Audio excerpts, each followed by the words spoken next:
की कोई कमी नहीं आने दी। न्याती जी 6 गुना पैसे दिए,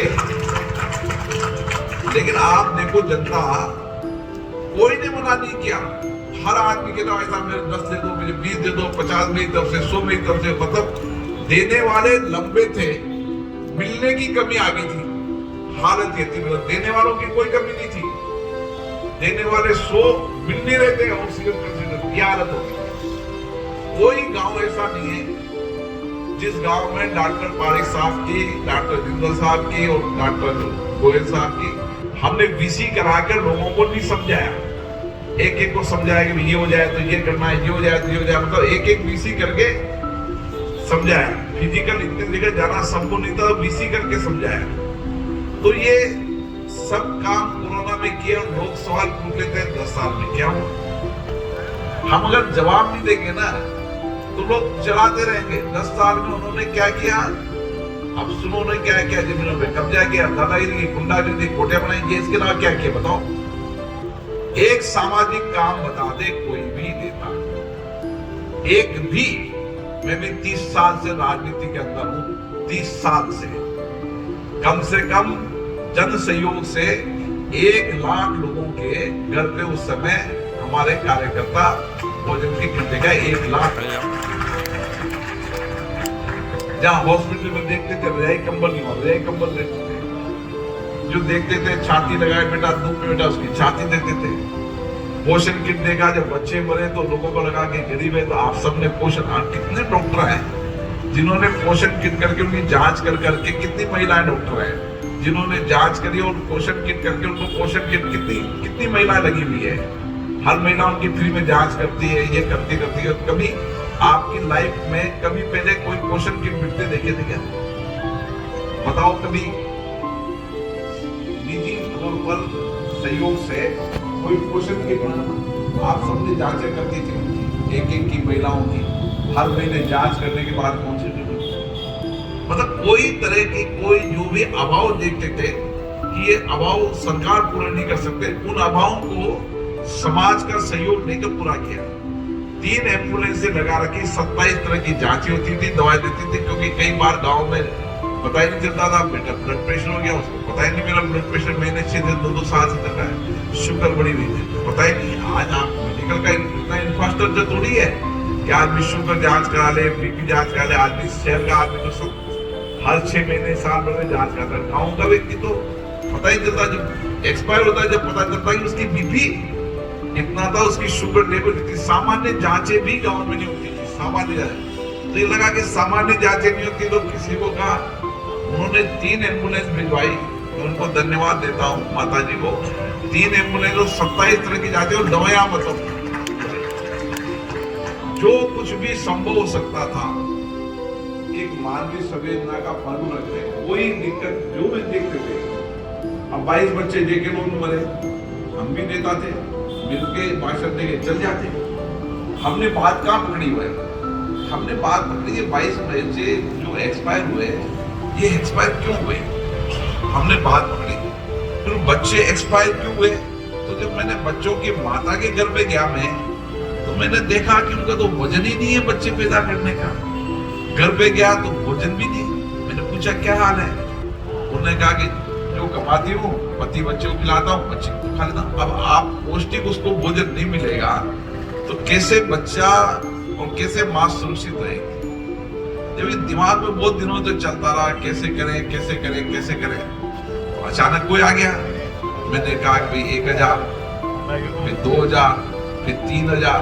जैसे जैसे अब 2 महीने का देने का काम था, लाखों रुपए खर्चा था, जो दानदाता मिल जाता था। कभी दिल्ली के अंदर कि मैं कुछ करना चाहता हूँ, भाई 1000 किट दे दे, तू 1000 दे दे, तू 1000 दे दे। बताऊं योगी जी कितने 3, हमने शुरू में 500 शुरू किया, जितना आया उतना शुरू करें। अब सबको पोषण किट के तुम्हें सरकार में तो सरकार का काम तो था नहीं, लेकिन आपको तो पोषण किट देने के बाद हमने टेस्ट किया, एक भी बच्चा एक्सपायर नहीं और माँ भी स्वस्थ रही। हमने इसकी जांच की, ये सब यहाँ महिला बेटी उन्होंने जांच की, सबने एक महिलाओं की। कौन कौन महिलाएं थी डॉक्टर यहाँ में जांच की, हाथ खड़ा करो कोई। इन सबने जांच की, उनकी किट देने के पहले जांच करती उनकी सारी के सारी। ये सब काम हमारे नीति फिर भी एक सामाजिक संवेदना के काम करने की आवश्यकता है। समाज में राजनीतिक व्यक्तियों को राजनीतिक भाषण देना, चर्चा करके निकल जाना, ये काम राजनीतिक व्यक्ति के नहीं है। आजकल राजनीति में कोई व्यक्ति भाषण देता है, अपनी बात कहता है, चले जाता है। मैं आपको फिर बताऊं, लंबा समय किसी व्यक्ति को चलना है तो उसको सामाजिक व्यक्ति ही राजनीतिक व्यक्ति में आगे बढ़ सकता है, बाकी नहीं बढ़ सकता। जो आप समाज के अभाव देखो, आपको सक्षम बनाए लोगों से बात करके, कैसे एक नहीं कितने काम गांव के अंदर जब देखो ना, बच्चा एक स्वेटर खाता था तो कम से कम 80,000 बच्चों के स्वेटर मिलवाए, 80,000 बच्चों। मतलब मैं बताना नहीं चाहता, लेकिन जानकारी के अभाव रहता है, समय नहीं रहता, मेरी आदत में नहीं। आज मेरी जिंदगी में पहली बार मैंने ये सब बात बताई है जो लोग आरोप प्रत्यारोप है। और कौन सा काम बने आप बताओ, 11 दिनों का पासपोर्ट ऑफिस खोलना कोई छोटी बात नहीं थी। मेरे 11 दिनों का पासपोर्ट ऑफिस यहाँ खुला, जो खुला कि लोग जयपुर जाते थे, इंतजार करते थे, जयपुर जाना आना, फिर वहां इंतजार करना। इसलिए मैंने, और जब मैंने पासपोर्ट ऑफिस खुलाया तो 3 एमपीओ ने शिकायत करी प्रधानमंत्री जी के यहाँ कि साहब लोकसभा स्पीकर ने प्रभाव डालकर हमारा पासपोर्ट ऑफिस खोला। 11 जिलों का पासपोर्ट ऑफिस यहाँ। और अब बात करते हैं, और काम तो बहुत सारे हैं जो दिल्ली संबंधित। लोग एयरपोर्ट की बात करते हैं। मैं एयरपोर्ट की बात बताऊं आपको, मैं बैठा हूं एयरपोर्ट में, कभी छोड़ूंगा क्या? छोड़ूंगा क्या? इन्होंने जमीन दी 98% फॉरेस्ट की। अब बिगाओं की जमीन फॉरेस्ट की दे दी ना, तो इन्होंने सोचा कोई चेंज होगी नहीं और कह देंगे जमीन दे दी हमने। इन्होंने तो क्या चाल खेली थी कि जमीन दे दो फॉरेस्ट की, और जमीन फॉरेस्ट की दे दो, फॉरेस्ट की क्लियरेंस होना संभव नहीं है, तो हम तो कह देंगे जमीन दे दी साहब को, आप जाने। उस जमीन को कन्वर्ट करना, मेरा दावा चैलेंज कर सकता हूं आज भी, कोई भी व्यक्ति कन्वर्ट नहीं करा सकता जमीन को 400 हेक्टेयर को, कभी नहीं करा, असंभव काम है।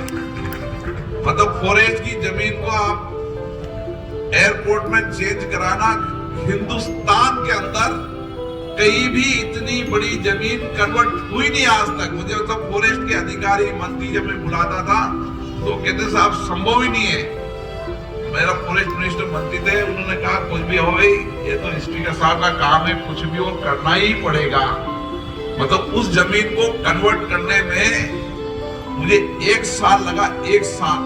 हर बार राज्य सरकार कोई ना कोई टिप्पणी करके दे दे, जमीन के घड़ियाल आ गया, कभी ये नजदीक आ गया, कभी ये नजदीक आ गया। सब इतनी परेशानी होती थी काम करने में राज्य सरकार ने होने से। एक जवाब में देने में 1 महीना लगा था, 1 महीना डिले हो गया ना मेरा, फिर एक इंक्वायरी आ गई, फिर 15 दिन डिले कर दिया, फिर एक इंक्वायरी और 15 दिन डिले कर दिया। मतलब आप देखो डिले करते करते उन्होंने इतना डिले कर दिया। और फिर जब पैसे जमा कराने की बात आई तो इन्होंने पैसे जमा नहीं कराए। मतलब आप देखो, इन्होंने 9 महीने तक कभी कहा हमने नहीं जमा कराना, कभी है ये बयान रोज चेंज करते रहे अपने बयानों को। और 9 महीने तक एयरपोर्ट अथॉरिटी वाले कह रहे पैसे जमा कराओ, पैसे जमा कराओ, पैसे जमा कराओ। 9 महीने तक इन्होंने पैसे जमा कराए, कितने? 37 करोड़ रुपया, केवल 37 करोड़ रुपया 9 महीने। मतलब आप देखो कितना टाइम लगा, 9 महीने। अब इधर मैं मंत्री को बुलाऊं तो उन्होंने कहा पैसे जमा करके जमीन तो में सबूत करे ना, जमीन तो एयरपोर्ट का काम शुरू करे। और जैसे ही सरकार बीजेपी की आई वैसे ही 20 दिन में पैसे कैसे जमा हो गए? 20 दिन में पैसे जमा हो गए ना। अब वो तो मैंने अच्छा हुआ कि डीपीआर का काम साथ चला रखा था, तो डीपीआर के काम में भी कम से कम एयरपोर्ट में 6-8 महीने लगते हैं। क्यों? एनवायरमेंट स्टडी 100 डिपार्टमेंट एयरपोर्ट थोड़ी, एयरपोर्ट इधर से कहा जा रहा है, उधर से कहा जा रहा है, कौन सी अब कर रही है, क्या कर रही है, बहुत सारे। मतलब मैंने कम से कम आप देखो 50 मीटिंगे मंत्री और सेक्रेटरी के साथ की, 50 मीटिंग। हर बार जब मैं पार्लियामेंट आता था, मंत्री का क्वेश्चन था, बुलाओ भाई मंत्री जी को, सेक्रेटरी बुलाओ, मतलब जब भी पार्लियामेंट चलती थी मेरा एक काम ये होता था, उनको बिलिंग करना और रेगुलर फॉलो करना। 9 महीने पहले जमा कराए, उसकी वजह से डिले हो गया। अब यह आदत है कि एयरपोर्ट की सारी क्लियरेंस होगी, पूरी क्लियर। हाइड्रेशन लाइन जा रही थी बिजली की, हाइड्रेशन लाइन का एमयू करा के साइन करा। फिर एयरपोर्ट अथॉरिटी और गवर्नमेंट ऑफ इंडिया का राजस्थान का ड्राफ्ट बना के वो एमयू साइन होकर चला गया। अब डीपीआर बनने के बाद जो टेंडर, आप एक बात बताओ, छोटी सी बात है, यह आम सभा में प्रधानमंत्री जी आए थे ना, क्या कहा प्रधानमंत्री जी ने, क्या शब्द बोले कि बिरला जी मुझसे एयरपोर्ट के लिए हमेशा कहते रहते हैं।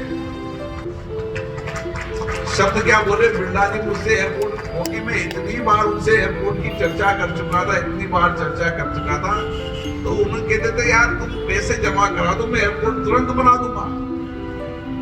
तो उन्होंने कहा कि एयरपोर्ट की चर्चा मुझसे बिरला जी करते थे, राज्य सरकार लाते ही हम एयरपोर्ट का काम शुरू कर देंगे।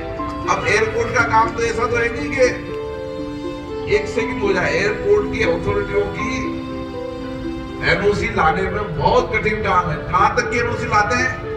एटॉमिक पावर प्रोजेक्ट तक की एनओसी लाते हैं। पूरे एटॉमिक पावर प्रोजेक्ट, ऊपर एयर की, पोल्यूशन की, कितना मतलब मैं तो तंग हो जाता था डिपार्टमेंट के अधिकारियों को बुला कर कि इतने सारे डिपार्टमेंट की एनओसियां एक एयरपोर्ट अथॉरिटी में मैं नहीं हूं ना, तो मैं आज नहीं कह सकता।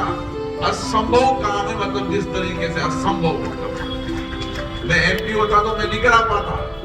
तो लोकसभा स्पीकर था, सारे अधिकारी रोज पार्लियामेंट में आते थे, मंत्री रोज पार्लियामेंट में आते थे, रोज उनको बिठा के एक दिन मेरा एक IAS officer day to day monitoring करता था।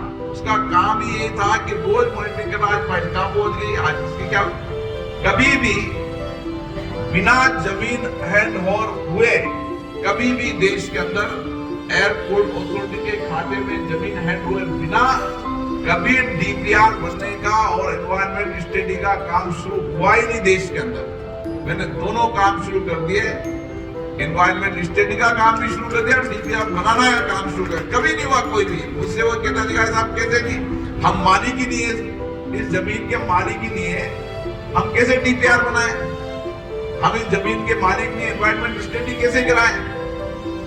मैंने कहा आप तो करो यार, डीपीआर बनाने का काम मालिक बन जाओ। तो आप जिस जगह के मालिक नहीं हो उसकी डीपीआर बना, ये जमीन पड़ी है, जमीन के मालिक नहीं हो, आप डीपीआर कैसे बना सकते हो उसकी, इसकी एनवायरमेंट स्टडी कैसे करा सकते हो। ये सब कराए, लेकिन सामान्य व्यक्ति तो समझता नहीं है। भाई साहब एयरपोर्ट को काहे हो,